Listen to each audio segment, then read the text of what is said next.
Good morning, everyone. Very happy to join you. I'm Lori Mitchell, and I'm the Director of Community Energy at San Jose Clean Energy. And I think James Ralph is just about to join me here.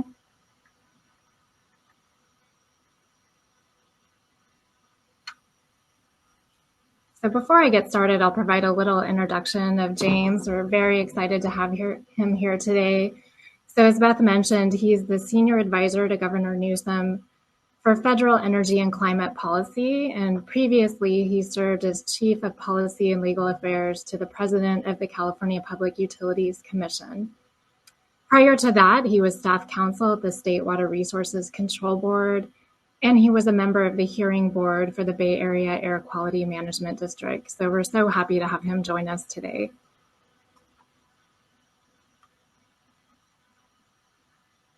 So I think I'll get started with our first question for James. So there's so much going on in Washington today. We thought we would start with just an overview of really what's driving policy in Washington today. James, could you take us through that?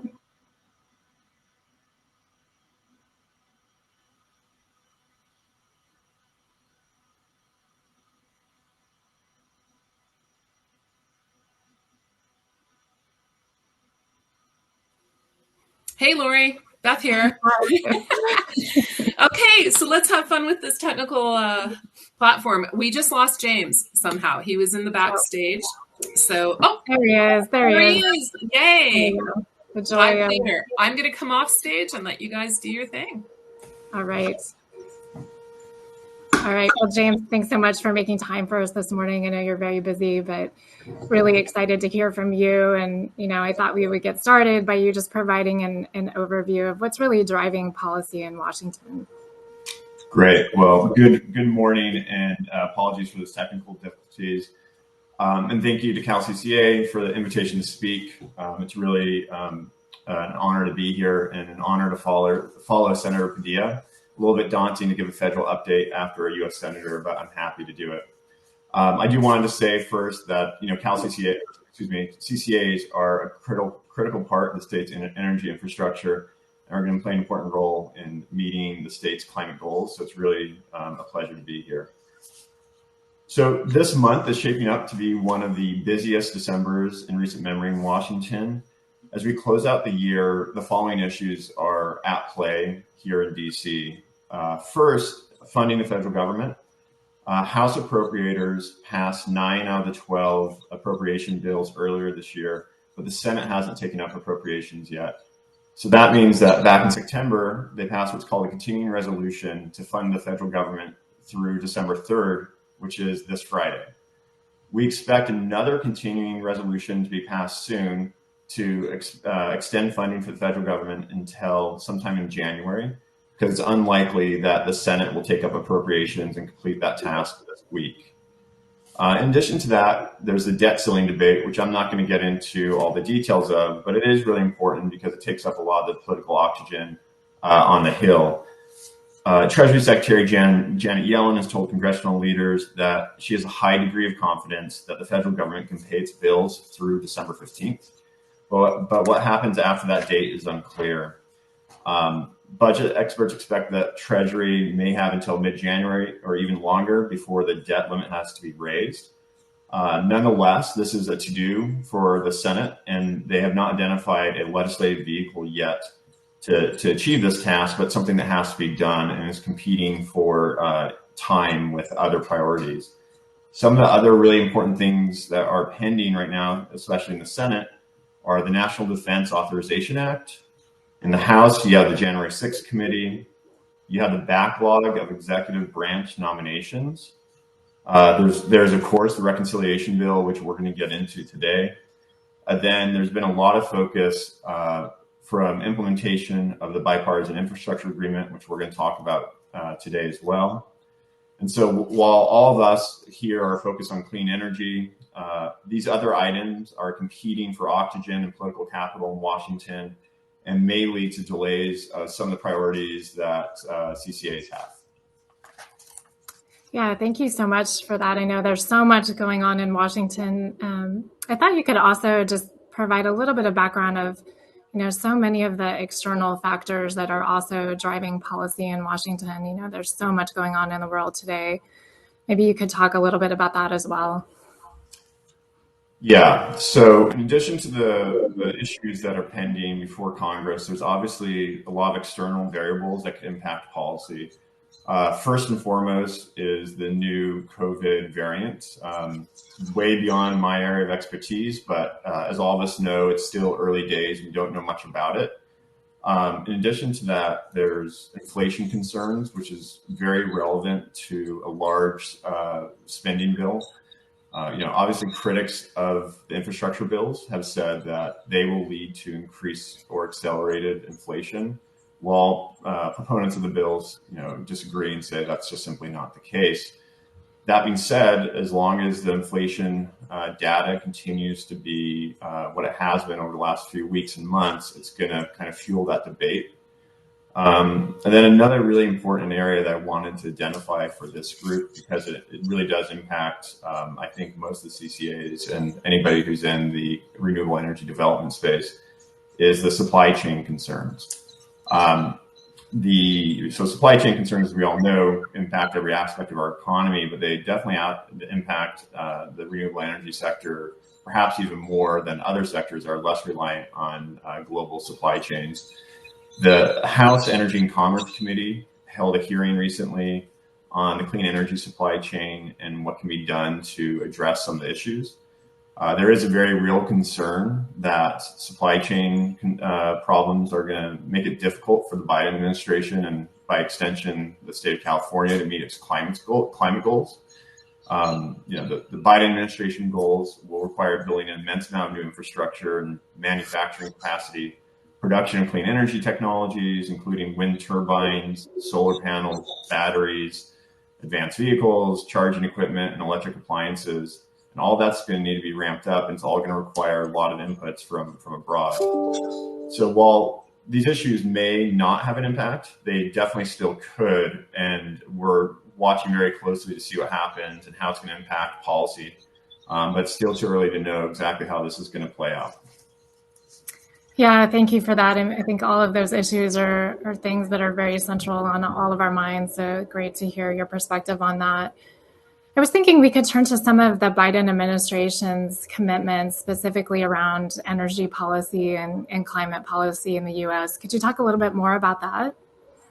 Yeah. So before we dive into the details of any specific bills, I think it's really important to provide the context of the commitments that candidate Biden and now President Biden has made, because they really do guide the legislative discussion that's happening right now. First and foremost is the overarching climate commitment that President Biden made in the build-up to COP. It's called our NDC.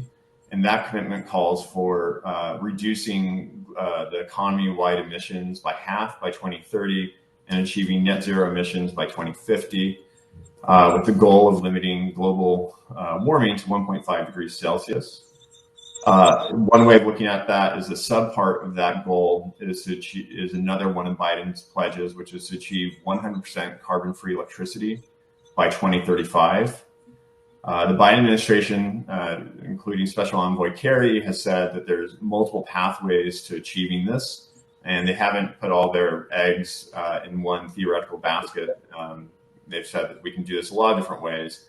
But one of the things that they have emphasized is they have said that by 2035, the Biden administration believes solar energy has the potential to power 40% of the nation's electricity. Currently, solar powers about 4% of U.S. energy, if I'm correct. And I think the California mix is closer to 20%. Obviously, California is much further ahead than the country. And another goal of the Biden administration is to reduce costs and emissions through energy efficiency and building upgrades. On the environmental justice side of the House, the Biden administration is commonly referred to, the Biden administration Environmental Justice Initiative is commonly referred to as Justice 40. It's a whole of government effort to ensure that federal agencies work with state and local communities to make good on President Biden's promise to deliver at least 40% of overall benefits from federal investments in climate and clean energy to disadvantaged communities. The definition of all those words is still being worked out. So we're still learning what that pledge means, but it's really important to keep in the back of your mind when we're talking about these really large infrastructure bills and how that would work through that pledge that the Biden administration has made. Another really important pledge the Biden administration has made in this space is not to raise taxes on households that make less than $400,000 a year. That has a big impact on what we call the pay-fors for the legislation, how we're going to pay for this. Then there's a whole slew of pledges I'm not going to run through, but about American manufacturing and about producing stuff here domestically, creating union jobs with high wages and with reliable, futures. And all those discussions are shaping everything from EV credits, to everything else that's included in these bills. And so these commitments are really the North Star for the legislative discussions that are happening on the, both that did happen with the bill that's been passed and with the reconciliation bill that is yet to be passed. Yeah, thanks, James. That's so exciting. As local CCAs, we're all very focused on our local communities, and many of us very focused on reducing greenhouse gas emissions. So really exciting to hear all of that progress. Here in San Jose, we recently announced our plan to become a carbon neutral city. So very focused on that. And I'm wondering if you could provide an update on the upcoming Supreme Court case on the EPA's authority to regulate greenhouse gas emissions. Yeah, and so this issue in this case is not received as much of the spotlight as maybe it would normally. We have so much going on in the world, as we talked about earlier, but it may have a really big impact on sort of the clean energy discussions that are happening. So let's just talk about it a little bit. In October, the Supreme Court agreed to hear a case brought by West Virginia, North Dakota, and a couple coal companies, challenging the EPA's authority to regulate greenhouse gases under the Clean Air Act. They are appealing a lower court's ruling that restored some of the EPA's authority after the Trump administration dialed it back. The case focuses on the provisions of the Clean Air Act requiring the EPA to identify the best system for emission reductions for existing pollution sources and to work with states to formulate pollution control plans. Basically, the parties or the plaintiffs here allege that Congress did not give the EPA authority to include carbon restrictions that are impossible for coal and natural gas plants to meet. It's possible that the Supreme Court is going to narrow the EPA's authority in this case. The EPA has asked them to hold off and said that they're actually not going to restore the old Obama rule. And in fact, the EPA is going to adopt a new rule. And they've said to the Supreme Court, wait until you adopt this new rule, until we adopt this new rule, and then evaluate our authority once we do that. Don't do it preemptively. It's too early to tell, but what will happen in this case. But given the court's willingness to hear the case, it's possible the EPA's Clean Air Act authority may be narrowed. So the infrastructure bills have been written in a way to develop numerous alternative pathways to reduce GHG emissions outside the EPA's regulatory authority, so that an adverse ruling from the Supreme Court here would not cause a huge setback for the Biden administration's GHG goals. But this is an important space to watch as the court evaluates this case and eventually issues a decision. Yeah, it's so interesting. As you mentioned, there's so much going on in the world today, and especially with the court. But yeah, that case could have huge impacts on our local communities and our own commitments to reduce greenhouse gas emissions. So thanks so much for that update. So I know many of us are following the bipartisan infrastructure bill and the reconciliation bill. I thought we could spend a little bit of time on that. And I know that there's so much in it, so definitely don't expect you to provide an overview of everything. But perhaps you can share some highlights that may impact us as local energy providers, as well as our local communities here. Yeah, and so as you mentioned, these are massive pieces of legislation. But let's try to break down some of the relevant details that will be helpful for CCAs to better understand. I'm going to start with the bipartisan infrastructure deal. That was signed into law November 15th. It's worth about 1.2 trillion with about 500 billion in new spending.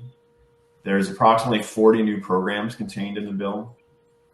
And the legislation includes about 65 billion with a B for energy and electric grid. As far as implementation goes, President Biden has tapped former New Orleans Mayor Mitch Landrieu as the lead coordinator for the implementation of this package from the White House. The White House also issued an executive order about implementation of this bill, but it's really light on details. So, it doesn't really say much other than that there's going to be a task force that consists of the secretaries of the agencies that are going to implement this bill. So stay tuned for more details on that front. But instead of providing a summary, as you said, I'm going to just identify a couple of the key provisions that I think are really important for the CCAs to be aware of. I want to start with our home state senator. Senator Padilla, as he noted in his remarks, led the effort on grid resilience funding. And I can't really overstate how important him and his staff were in this effort. And so a huge amount of gratitude to that office and to Senator Padilla for the work he did in this space. It's section 4001, if you're keeping track at home. It creates a new competitive grant program to enhance the resilience of the electric grid. This started as a standalone bill that Senator Padilla led that was eventually incorporated into the bigger bill. It includes $5 billion over 5 years. And some of the details, if you can stay with me as I kind of go through some of the real details of this aspect of the bill. It provides grants for disruptive events, which means an event in which operations of the electric grid are disrupted, preventively shut off, or cannot operate safely due to extreme weather or wildfire or natural disaster. Unfortunately, we're all very familiar with all those types of events. Eligible entities include electric grid operators, electric storage operators, electric generators, transmission owners or operators, distribution providers, fuel suppliers, and other entities as determined by the Department of Energy Secretary. It appears CCAs will be eligible to the extent that CCA owns physical infrastructure and is applying for grants to enhance those assets and to harden those assets. But that's not the official position yet. The Department of Energy has 180 days after the enactment of the bill to provide guidance and to establish a program to make this program a reality. So stay tuned for those details. Senator Padilla's office is following this very closely and working with the Department of Energy to make sure that it's implemented in a way that honors the congressional intent and specifically the intent of the author of this section, which is Senator Padilla. Some of the other really important details about this program are that there's a priority for projects that will generate the greatest community benefit in reducing the likelihood and consequences of disruptive events. So what does that mean and why is it really important for us in California? Well, it focuses on the areas that have the largest populations and the largest land mass, which is California. And so it does give us a leg up, hopefully, in applying and pursuing these grants. It is a competitive grant process, so we'll be competing against other states, but we're cautiously optimistic that we'll see a nice amount of funding here. There's two funding streams that can happen with this money. One is from DOE directly to eligible entities. The second is through the state and then to the eligible entities. The state is currently still having discussions about how we want to approach that. So stay tuned for those details. We're also waiting for guidance from the Department of Energy on how they're going to approach this, and that may inform our thinking about how we want to approach it as a state. That's so important. As CCAs, many of us have been really engaged in the public safety power shutoff and really trying to mitigate those impacts for our local communities. So that's really welcome news and really excited to hear that there might be resources available. I know many of us are working on microgrid projects and other projects to mitigate those effects. So So really excited to hear that, and definitely will stay tuned. So what are some of the other parts of the bill that we should be looking at? Yeah, I'll save you as that level of detail for the other sections because I know it's pretty thick. But Yeah, that particular provision is really important for California, so I wanted to flag it for everybody. yeah, There's increased funding for the weatherization assistance program, about 3.5 billion, starting next year, and it's available until it's exhausted. That's going to increase energy efficiency, increase health and safety, and reduce energy costs for low-income households. So it's a really important part of this bill. There's also a new competitive grant program for modernizing energy infrastructure. There's a really great provision in there about enhancing energy efficiency in public schools, which I know is not technically part of the CCA's jurisdiction, but your public school partners and your local state government should be really interested in that provision. And related to that is a really important provision that's going to be administered by the EPA for about $5 billion. That's going to replace existing school buses in part with zero emission school buses. And so those two, the energy efficiency and the zero emission school bus program should really have a huge impact on our schools. And then lastly, I also wanted to flag that there's about 7.5 billion for EV charging infrastructure. 5 billion of that is going to go through the states through a formula. The other 2.5 billion is going to be going through competitive grants through the Highway Trust Fund. But that should have a huge impact on the EV charging infrastructure in the state and in the country. So, we're watching that closely to see how that's rolled out for sure. Why don't I jump to the reconciliation bill? I know that there's a lot more in the bill, in the infrastructure bill that's been signed that people may be interested in, but in the interest of time, because the reconciliation bill is so big, I feel like we need to jump into it before we run out of time. So real quick, one of the things that's really important to understand about what's in or out of the reconciliation bill is to understand process, which I know can be a little bit dry, but I feel like we need to just talk about it a little bit to understand what we've got here. It's important to note the last two presidents used reconciliation to pass important legislation. So President Obama passed the Affordable Care Act. President Trump did the Tax Cut and Jobs Act, both with reconciliation. It allows a simple majority to pass a bill, but there are some limitations. And a couple of the really key ones are what's called the Byrd Rule. So under the Byrd Rule, provisions included in the bill must be related to the budget. Who makes that determination is the Senate parliamentarian, Elizabeth McDonough. And when she makes her determination and says yay or nay to things, that's called the bird bath. And so what we have right now is the House passed a bill, and the House bill is now going to go through the Byrd Rule evaluation, and then it's going to have a bird bath where a number of provisions are likely to be thrown out as being in violation of that rule. There's no exact timeline about when that's going to occur, but it should occur this month, and if not, in the next couple of weeks. The Senate parliamentarian is pretty quiet about her process, but that we do expect that to happen pretty soon. Another aspect that's less important is that there's unlimited amendments allowed, but the debate for those amendments is limited to 20 hours.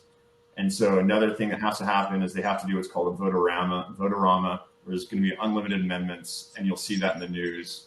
That's just one of the procedural steps that has to occur before the bill can be passed. Chuck Schumer, the Senate Majority Leader, has said that he would like to get the bill passed by Christmas, certainly this month. There's a lot of things that have to happen before that can occur, two of which I just mentioned. But in addition to that, the House version of the bill does not include any agreements with the Senate committees of jurisdiction, and does not include any of the work the Senate committees have already done. And so the Senate needs to basically start from scratch here and work through what the House gave them. So there's likely going to be some real changes to the bill, is really the bottom line that I would communicate today. The bill will see changes across a number of places, including technical changes to comply with the Byrd Rule. and others that will be a little bit more substantive. Some of the areas that we think you're going to see changes include family leave, the SALT tax cap, and other revenue raisers, which is just another way of saying how you pay for the bill, immigration reform, drug pricing, the climate and energy provisions, and others. So everything's kind of on the table right now. The biggest issue overhanging the legislation is how to pay for the bill. And Senator Joe Manchin has already said he disagrees with the evaluation of the Congressional Budget Office, and that he does not think that the bill is paid for as it's currently written, which means that some components will likely be cut. Most people expect that to happen. So we'll wait and see what happens in the coming weeks. But in the meantime, I want to identify a couple important elements of it, with the caveat that there's likely going to be a lot of changes that happen. There's approximately $550 billion in the House version of the bill for climate and energy programs. It would establish or expand a number of the tax credits to incentivize actions by businesses and individuals to mitigate climate change. It would include expansion of credits for renewable energy production and facilities. I do want to note, because I know the tax credit issue is important, the House and the Senate have competing worldviews for how the renewable energy tax system should work. The House version of the bill expanded the existing paradigm that we probably are all familiar with and just built on what is already in law. Senator Wyden from Oregon in the Senate wants to rewrite the whole thing and distill all these credits into a simplified version of the tax credit system. That debate is still ongoing, and I don't think Senator Wyden has given up his sort of fight to have his worldview of how these taxes should be shaped. So stay tuned for that. Another thing is, I know a lot of people have been interested in the direct pay issue. Lori, I know that's something that we talked about. The one version of direct pay made it out of the House bill. It's technically, I think, more of a refund after you file for taxes. So it's not the direct pay that some developers wanted. And I'm not going to go into more detail because it's just dangerous for me to start opining on tax policy. But stay tuned on whether or not that stays in the bill. From what I hear, it's not necessarily on the chopping block, but it's still too early to tell for sure. A couple other. I know both the tax credits and the direct pay is something that is, something really, really important to all of our CCAs as we look to expand our investments in these renewable energy technologies. So thanks for your update there. Mm-hmm. Yeah, and I do expect more changes. Most of the climate stuff that made out of the House is likely to be reevaluated in the Senate. And if you were following things this summer, a agreement between Joe Manchin and Senator Schumer became public, which said that any major energy program will be routed through his committee of jurisdiction as opposed to Senate EPW. That agreement with Leader Schumer is an important one. I do want to note about what did not make it into reconciliation. It's important for everyone who's interested in energy procurement mandates. The Clean Energy Performance Program, some of you may have heard about, which would have required increasing amounts of renewable energy to be procured by entities such as CCAs and utilities. That got cut and did not make it out of the House.